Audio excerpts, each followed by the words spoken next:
اعوذ باللہ من الشیطان الرجیم بسم اللہ الرحمن الرحیم رب اشرح لی صدری ویسر لی امری واحلل عقدۃ من لسانی یفقہوا قولی۔ السلام علیکم ورحمۃ اللہ وبرکاتہ۔ انٹینسو 1 ڈے 1 پارٹ 2 کی طرف اب ہم بڑھ رہے ہیں۔ اس پارٹ میں انشاءاللہ ہم لوگ عربی زبان میں الفاظ کی اقسام کے متعلق پڑھیں گے۔ اس سے پہلے ہم اس چیز کو ریوائز کر لیتے ہیں کہ ہم نے اب تک کیا سیکھا ہے۔ ایک ریکیپ کر لیتے ہیں۔ ہم نے اب تک یہ سیکھا ہے کہ عربی کی 3 ٹائپس ہوتی ہیں۔ نمبر 1 اسٹریٹ عربک، جو گلیوں بازاروں میں بولی جاتی ہے، مارکیٹس میں بولی جاتی ہے۔ نمبر 2 فصحیٰ مقامی عربی یا اسٹریٹ عربک سے بالکل مختلف ہوتی ہے۔ یہ ان کے جو ہے نیوز پیپر کی یا ان کے لٹریچر ادب کی اور جو ہے میڈیا پہ استعمال ہونے والی اور ان کی سرکاری زبان جو آفیشلی جس میں سارا کام ہوتا ہے گورنمنٹ کا، وہ ہوتی ہے۔ اور تیسری ٹائپ ہم نے پڑھی تھی لسان العرب، the language of the ancient Arabs, قدیم عرب قبائل کی زبان۔ اور ہمارا فوکس اسی زبان پہ رہے گا کیونکہ اللہ تعالیٰ نے قرآن پاک اسی زبان میں لسان العرب میں قرآن پاک اتارا تھا۔ تو اب انشاءاللہ ہم لینگویج آف دا اینشینٹ عرب سیکھنے جا رہے ہیں، جس کو ہم لسان القرآن بھی کہہ سکتے ہیں۔ اس کی ہم گرامر سیکھنے جا رہے ہیں۔ تو سب سے پہلی چیز کہ گرامر سیکھنا کیوں ضروری ہے۔ انٹرو جو ہمارا لیسن تھا، جو لیکچر تھا، اس میں ہم نے یہ جانا تھا کہ معنی کے لحاظ سے ہم کہیں کہ عربی سیکھنا کیوں ضروری ہے، کیونکہ ہم ان کو ڈیپتھ میں جا کے سیکھتے ہیں۔ اور گرامر جو ہے بیسیکلی کسی بھی لینگویج میں گرامر سیکھنا کیوں ضروری ہوتا ہے، کیونکہ ہر زبان میں سب سے بیسک یونٹ اس کا ایک حرف یا لفظ ہوتا ہے، اور جو ہر زبان میں ڈھیروں الفاظ کے اگر آپ یہ دیکھیں ایک مجموعہ ہوتا ہے، جیسے با تا کاف لام واو، ہمارے پاس علی بے پہ لفظ کا ایک مجموعہ ہے جو بے ترتیب ہوتا ہے، ڈھیر لگے ہوئے ہیں لفظوں کے۔ تو گرامر جو ہے ان لفظوں کو ارینج کرتی ہے۔ یہ جو ہمارے پاس لفظوں کا ایک ڈھیر لگا ہوا ہے، گرامر کا کام یہ ہے کہ اس نے ان لفظوں کو ترتیب دے کر اس کو ایک جملے کی صورت میں اس طرح لے کے آنا ہے کہ بات ہمیں سمجھ آ جائے۔ تو یہ اس وجہ سے گرامر جو ہے سیکھنا بہت ضروری ہے۔ جو ہماری اپنی زبان ہوتی ہے، جیسے اردو زبان ہے، کسی کی مادری زبان ہے، ہمیں گرامر سیکھنے کی ضرورت نہیں پڑتی کیونکہ وہ ایک لاشعوری طور پہ ہم خود بولتے ہوئے اس کو سیکھ جاتے ہیں۔ لیکن ہم دیکھیں اگر ہم انگلش سیکھنے جاتے ہیں تو سب سے پہلے ہم وہاں پہ ناؤن، ورب، پریپوزیشن، یہ چیزیں سیکھتے ہیں، پھر ہم سینٹینسز کی طرف بڑھتے ہیں۔ تو سیم ایسے عربی میں ہے۔ تو عربی میں بھی ہمیں سب سے پہلے اس کے حروف، پھر لفظ، اور پھر آگے ہمیں جملوں تک پہنچنا ہوگا۔ تو عربی زبان کا سب سے چھوٹا یونٹ حرف ہے، جیسے اردو میں سیم حروف ملتے ہیں، لفظ بناتے ہیں، اور لفظ مل کر لفظوں کے جوڑے یا ہم کہہ سکتے ہیں مرکبات یا کمپاؤنڈ ورڈ بناتے ہیں، اور یہ جو کمپاؤنڈز ہوتے ہیں یا مرکبات ہوتے ہیں وہ مل کر جملہ بناتے ہیں، سیم جیسے ہمارے پاس اردو میں ہوتا ہے۔ عربی زبان میں آپ کو الفاظ کی 3 اقسام نظر آئیں گی۔ قرآن پاک کے ہر صفحے پر نظر آنے والے لفظ صرف اور صرف 3 قسم کے ہوں گے، یا تو وہ اسم ہوں گے، یا فعل ہوں گے، یا حرف ہوں گے۔ یعنی قرآن پاک کا ہر لفظ ان 3 میں سے کسی ایک قسم سے تعلق رکھتا ہوگا۔ اس کے علاوہ آپ کو عربی زبان میں کوئی اور لفظ نہیں ملے گا۔ اس کو اگر ہم عربی اس میں پڑھیں تو اس کو اسم، فعل اور حرف پڑھا جائے گا۔ یہ 3 لفظ ہیں جو ہمیں قرآن پاک میں ہر صفحے میں نظر آئیں گے۔ سب سے پہلے ہم حرف کو دیکھ لیتے ہیں۔ یہ بتا دوں کہ اس لیکچر میں جسٹ ہم انٹرو لے رہے ہیں ان چیزوں کا، ان کو ڈیٹیل میں ہم آگے جا کے پڑھیں گے۔ جسٹ 2 منٹ کا انٹرو ہے ان کا۔ حروف چھوٹی سی چیزیں لیکن بہت قیمتی ہوتے ہیں۔ قرآن پاک کے ایک صفحے پر تقریباً 18 حروف موجود ہوتے ہیں۔ اوسطاً ہر لائن میں 2 حروف آتے ہیں۔ حرف ہیں کیا؟ انگلش میں ہم انہیں پریپوزیشن کہتے ہیں، عربی میں ہم ان کو حرفن کہتے ہیں۔ لیکن انگلش کا پریپوزیشن اور عربی کے جو حروف ہیں ان میں ویسے بہت فرق ہے، بیکاز حرف از مور دین پریپوزیشن۔ حرف کے اندر بہت کچھ ہوتا ہے جو پریپوزیشن کے اندر نہیں ہوتا۔ تو حرف ایک ایسا لفظ ہوتا ہے جو اس وقت تک بے معنی یا نامکمل رہتا ہے جب تک کہ اس کے بعد اسم یا فعل نہ آئے. یہ اس وقت تک بے معنی ہے جب تک اس کے بعد اسم یا فعل آ کر اٹیچ نہ ہو جائے. یعنی یہ ایک ایسا لفظ ہے خود جو نہ تو اسم ہے نہ ہی فعل ہے، لیکن اگر یہ جملے کے اندر موجود نہ ہو تو اس کے بغیر جملہ بھی مکمل نہیں ہو سکتا. حروف جو ہیں اردو میں ہم دیکھیں تو دیکھیں میں، سے، کو، پر، تک وغیرہ، یہ سارے حروف ہیں. اگر ہم اردو جملے میں سے ان میں، سے، کو، پر، تک کو نکال دیں تو آپ دیکھیں گے کہ ہمارا اردو جملہ بے معنی ہو جاتا ہے. سیم عربی میں بھی یہی ہوگا. ٹھیک ہے، عربی میں حروف کے بہت سے گروپ پائے جاتے ہیں.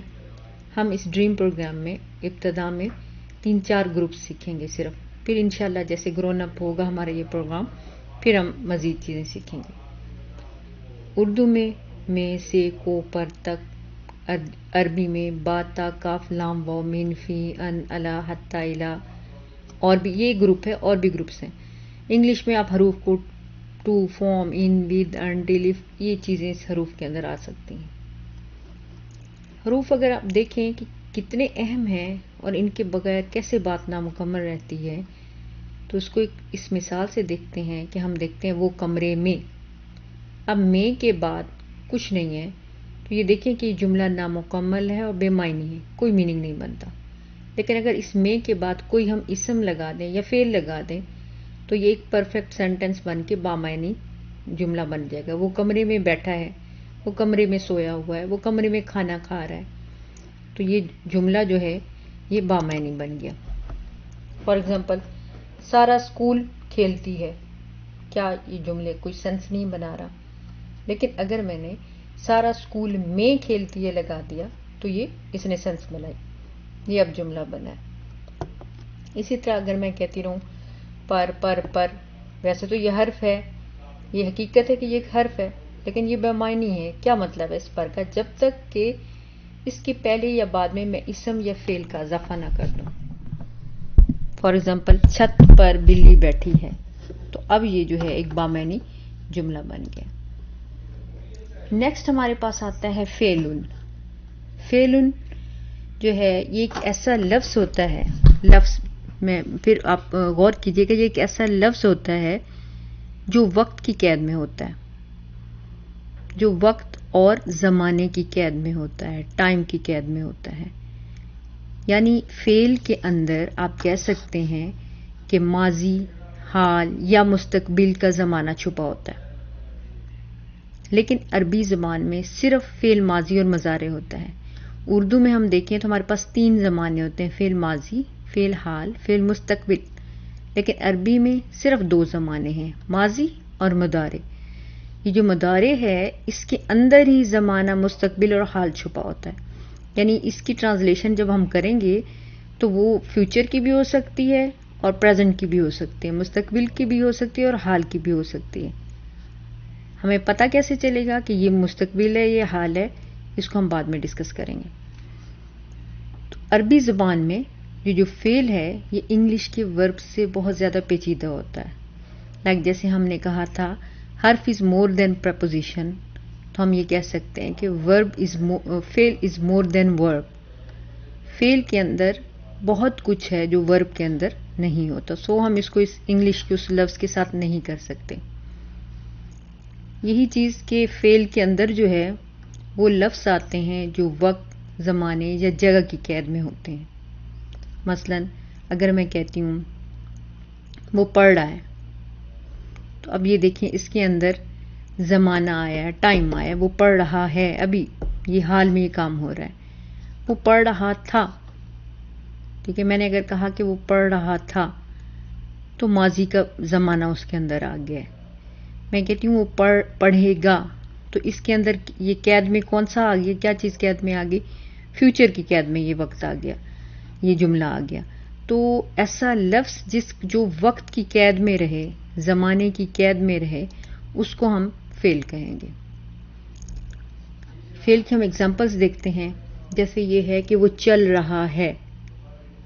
اب اردو میں اگر ہم دیکھیں، اردو کے روح سے دیکھیں تو وہ چل رہا ہے، فعل حال ہے صرف. لیکن کیپ ان مائنڈ کہ عربی میں ہم اس کو وہ چل رہا ہے کو ہم حال بھی لیں گے اور مستقبل بھی لیں گے، اس کو ہم فعل مضارع کہیں گے. اسی طرح نیکسٹ دیکھیں، لڑکے لڑائی کر رہے ہیں، تو یہ ہمارے پاس فعل مضارع ہے، یعنی اس کے اندر حال بھی آئے گا، مستقبل بھی آئے گا. اس نے خط لکھا، پاسٹ کی بات ہے، لکھا جا چکا ہے، تو یہ فعل ماضی ہے. وہ رات کو کھانا پکائے گی، تو یہ دیکھیں یہ فعل مضارع ہے. فعل مضارع کے اندر حال اور مستقبل ہوتا ہے، تو رات کو کھانا پکائے گی. ہم اس کو یہ نہیں کہیں گے کہ یہ مستقبل ہے. عربی جب ہم دیکھیں گے، عربی پڑھیں گے تو ہم کہیں گے یہ مضارع ہے، بس ہم یہ دیکھیں گے. احمد چائے پی رہا ہے، حال کی بات ہو رہی ہے، فعل مضارع ہے. انہوں نے دعا مانگی، مانگ لی، یہ کام ہو چکا ہے، فعل ماضی ہے. علی نے نماز پڑھی، پڑھی جا چکی ہے، فعل ماضی ہے. تو فعل میں دو زمانے ہیں صرف آپ کے پاس، فعل ماضی اور فعل مضارع. عربی زبان میں صرف دو زمانے پائے جائیں گے، فعل ماضی اور فعل مضارع. مضارع کے اندر آپ کو حال اور مستقبل ملے گا. تیسری چیز آتی ہے اسم. اسم کی بہت سی ٹائپس ہوتی ہیں. انگلش میں ہم اس کو ناؤن کہتے ہیں. سیم جیسے فعل ورب سے زیادہ پیچیدہ تھا، اسی طرح اسم از مور دین ناؤن. اسم بھی ناؤن سے بڑھ کر ہے، اس کو ہم ناؤن نہیں کہہ سکتے، اسی وجہ سے ہم پورے کورس کے دوران اسم کو اسم ہی کہیں گے. اور یہ تھوڑا اردو کے اسم سے بھی ہم کہہ سکتے ہیں کہ تھوڑا آپ کو ہٹ کے نظر آئے گا، کیونکہ اردو میں ہم جو عام تعریف کرتے ہیں، پرسن، پلیس، تھنگ، سائٹ یا جگہ، چیز، شخص کے نام کو ہم اسم کہتے ہیں. ٹھیک ہے، جیسے نمبر 1 پرسن ہے، شخص کا نام ہے. نمبر 2 آپ نے دیکھا پلیس، جگہ. 3 چیز ہے، تھنگس ہیں، اس کو ہم اسم کہتے ہیں. لیکن عربی میں اگر آپ دیکھیں تو آئیڈیا یعنی ورب جو ہوتا ہے، فعل کا نام جو ہے، یہ بھی اسم کہلاتا ہے. آئیڈیا ایک ایسی چیز ہے جس کو آپ چھو نہیں سکتے.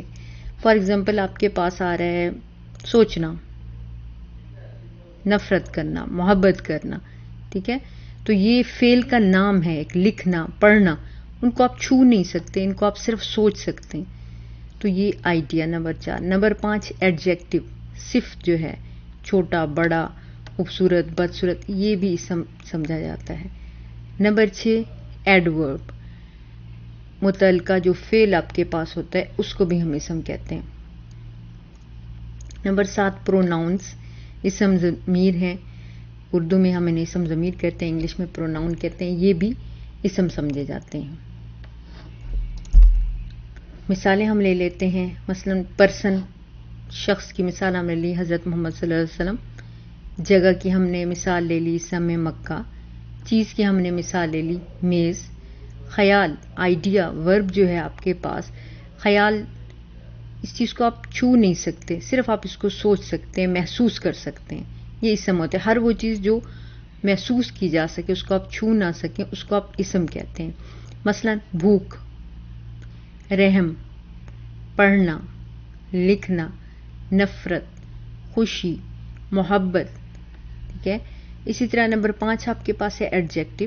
ایڈجیکٹو کی مثال اگر آپ دیکھیں صفت، خوبصورت، بدصورت، موٹا، پتلا، تو یہ صفت جو ہے یہ بھی اسم ہے. پھر ہے ایڈورب. ایڈورب جو ہے یہ ہوتا ہے متعلقہ فعل کہ کوئی کام کیسے ہو رہا ہے. میں نے جلدی سے کھانا کھایا، وہ آہستگی سے چلتا ہوا وہاں سے چلا گیا. اس نے بڑے زور سے چیخ ماری. اب جلدی سے، آہستگی سے، زور سے، یہ ساری چیزیں بتا رہی ہیں کہ کام کیسے ہو رہا ہے.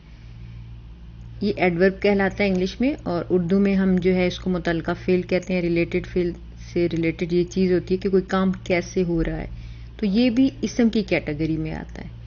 اور اس کے علاوہ اور بھی بہت سی چیزیں ہیں، لیکن فار دا ٹائم بینگ ہم اسی تک لمیٹڈ رہیں گے. اور انشاءاللہ جیسے جیسے ہم گرو کریں گے آگے، پھر ہم اور چیزیں سیکھیں گے. اور اس لیکچر میں جسٹ ہم یہ انٹروڈکشن لے رہے ہیں. اس چیز کو، اسم کو ڈیٹیل میں ہم اگلے لیکچرز میں جا کے سیکھیں گے. اسم کی اگر مثالیں اگر آپ دیکھ لیں، یہ دیکھیں تھنگس، کرسی، کار، جگہ، لائبریری، مسجد. صفت، اسم جو ہے صفت بھی ہوتا ہے. بڑا درخت، اب بڑا جو ہے یہ اسم ہے، درخت بھی اسم ہے. قیمتی گھر، یہ اس کی صفت ہے، اس گھر کی یہ صفت ہے قیمتی، یہ بھی اسم ہے. اس کے علاوہ پرسن ہے، فاطمہ، طلال. متعلقہ فعل ہے کہ کوئی کام کیسے ہو رہا ہے. آہستگی سے، بچہ آہستگی سے چلتا ہوا اسکول جا رہا تھا. علی بہت تیزی سے دوڑ رہا تھا. یعنی اس لفظ کو سنتے ہی آپ کے ذہن میں ایک پکچر بن جاتی ہے، ایک لفظی تصویر سامنے آ جاتی ہے کہ کام کیسے ہو رہا ہے. اور سب سے امپورٹنٹ آئیڈیا، خیال. فار ایگزامپل انصاف، تعلیم، ایجوکیشن، خوشیاں، ہیپینس. یہ ساری چیزیں یہ بھی اسم کہلاتی ہیں. اوکے جی، ہوم ورک ٹائم ہے آپ لوگوں کا. آپ نے ان سوالوں کے جواب دینے ہیں اور نیچے دیے گئے ٹیبل میں الفاظ کی اقسام پہچانے. یہ جو آگے آپ کو ٹیبل دیا جا رہا ہے اس میں آپ لوگوں نے یہ پہچان کے لکھنا ہے کہ یہ جو ہے لفظ یہ اسم ہے، فعل ہے، حرف ہے. اور پروسیجر کے تحت جانا ہے، یہ نہیں کہ جیسا آپ لکھ دیں اسم یا فعل یا حرف. نو. فار ایگزامپل آپ کے پاس ظالم یہ لفظ ہے تو اس کا مطلب ہے، میں کہتی ہوں یہ اسم ہے تو یہ کیا ہے، اسم کی کون سی ٹائپ ہے. کیوں میں نے اسے اسم کہا ہے؟ کیونکہ یہ صفت ہے. ٹھیک ہے، تو آپ نے اس طرح پروسیجر کے تحت جواب دینا ہے، لکھنا ہے. آپ نے ویسے یہ نہیں لکھنا کہ صرف اسم یا فعل یا حرف. اس کے علاوہ ایک اور چیز آپ کو بتا دیں ہوم ورک سے ریلیٹڈ کہ آپ کسی بھی طرح سے بھیج سکتے ہیں. انگلش میں لکھیں، اردو میں لکھیں، پکچر بنا کے بھیجیں، PDF بنائیں، کسی بھی طرح سے آپ اس ہوم ورک کو آپ سینڈ کر سکتے ہیں. یہ تھا جی ہمارا آج کا لیکچر نمبر 2. تو انشاءاللہ ملتے ہیں نیکسٹ لیکچر کے ساتھ. بارک اللہ لی و لکم فی القرآن العظیم ونفعنی و ایاکم بالآیات و ذکر الحکیم.